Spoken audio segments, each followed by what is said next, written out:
Halo, selamat pagi. Semangat menyambut hari Jumat 28 Januari bersama saya Nabila Karisti. Pemirsa, menyegarkan suasana pagi Anda, kami ajak Anda untuk menyaksikan 3 berita terbaru yang mendorong pemulihan ekonomi dalam negeri, seperti halnya pemerintah Provinsi Jambi dan pemerintah Provinsi Jawa Timur yang bersepakat menjalin kerjasama dalam misi dagang terhadap penjualan produk Jambi dan Jawa Timur. Misi dagang tidak hanya dilakukan oleh kedua daerah tadi, karena di Padang, Sumatera Barat, Kementerian Hukum dan HAM mendorong para pelaku usaha untuk mendaftarkan produk ciptaannya dalam daftar hak dan kekayaan intelektual HAKI, sehingga berhak menikmati nilai ekonomis dari karyanya tersebut. HAKI juga mendorong dan menumbuh kembangkan semangat terus berkarya dan mencipta. Meski memang pemirsa dalam menciptakan suatu produk agar bernilai jual tinggi memerlukan pendampingan yang berkelanjutan. Seperti halnya puluhan komunitas kreatif dan mahasiswa yang berperan mendampingi para pelaku usaha mikro kecil menengah UMKM yang akan tampil saat gelaran MotoGP 2022 di sirkuit Mandalika. Program pendampingan yang digagas oleh Kementerian Koperasi dan UKM itu bermaksud agar produk UMKM mampu menarik minat turis asing. Segera kita jelang ketiga beritanya, berikut ini.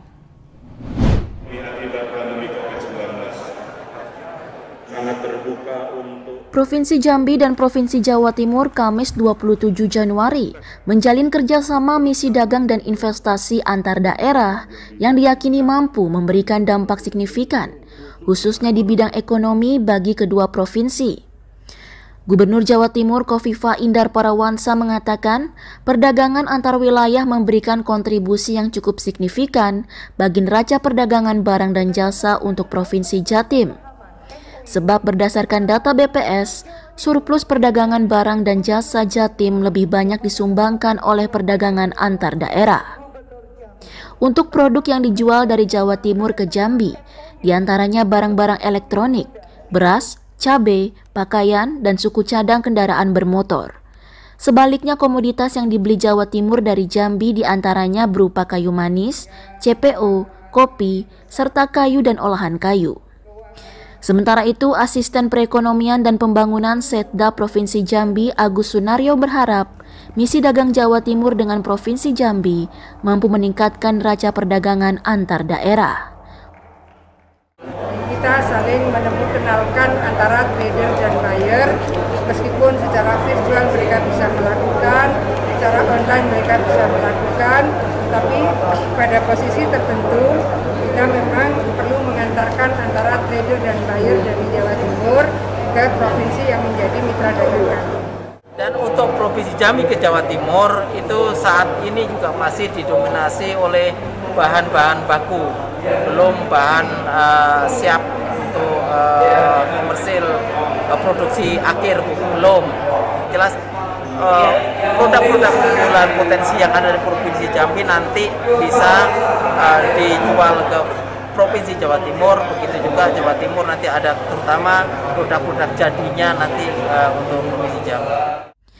Dalam kegiatan misi dagang antar dua provinsi tersebut, juga dilakukan kesepakatan bersama antara 6 organisasi perangkat daerah Provinsi Jambi dengan 7 OPD Jatim dalam hal kerjasama perdagangan.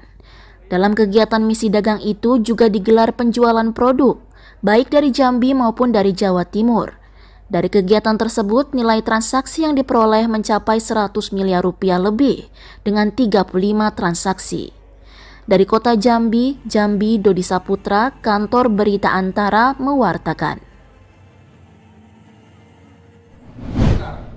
Hukum UNAN yaitu Bapak Profesor berkenan menyampaikan Direktorat Jenderal Kekayaan Intelektual atau DJKI Kementerian Hukum dan Hak Asasi Manusia mendorong pelaku usaha di Sumatera Barat untuk mengurus hak kekayaan intelektual atau HAKI agar produk yang dihasilkan bisa dijual dengan harga yang lebih tinggi karena memiliki jaminan legalitas dan kualitas.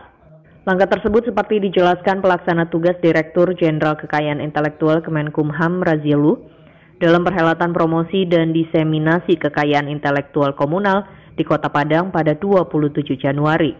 Dimulai sejak penciptaan karya intelektual, mengingat kemajuan serta berkembangnya suatu negara dipengaruhi oleh berapa banyak produk kekayaan intelektual yang dihasilkan.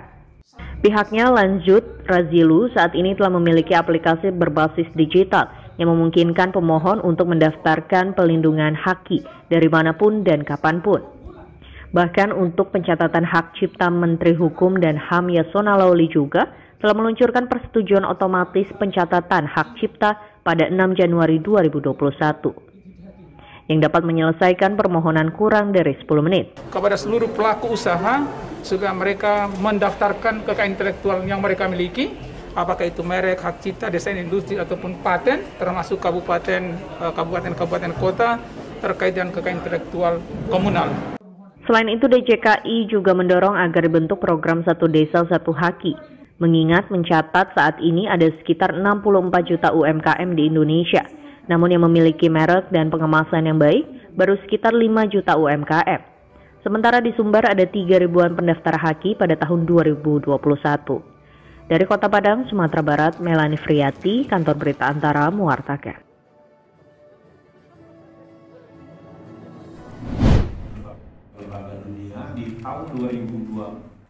Kumpulkan puluhan komunitas kreatif dari kalangan pelaku usaha dan mahasiswa.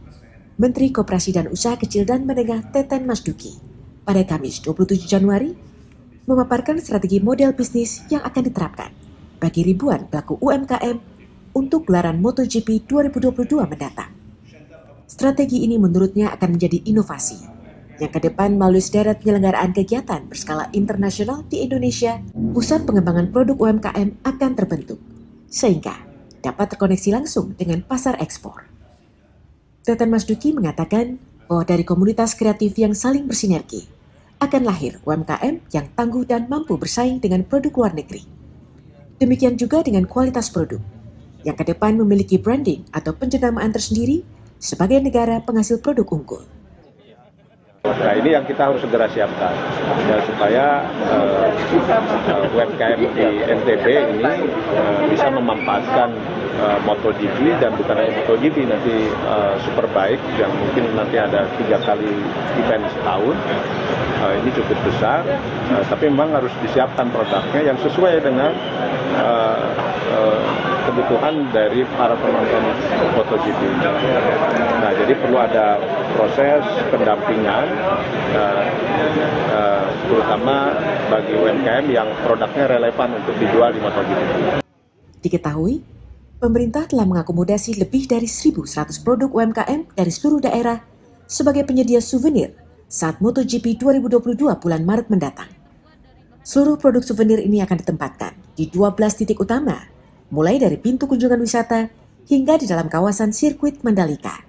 Dari Mataram, Nusa Tenggara Barat, Kusnandar, Kantor Berita Antara, mewartakan.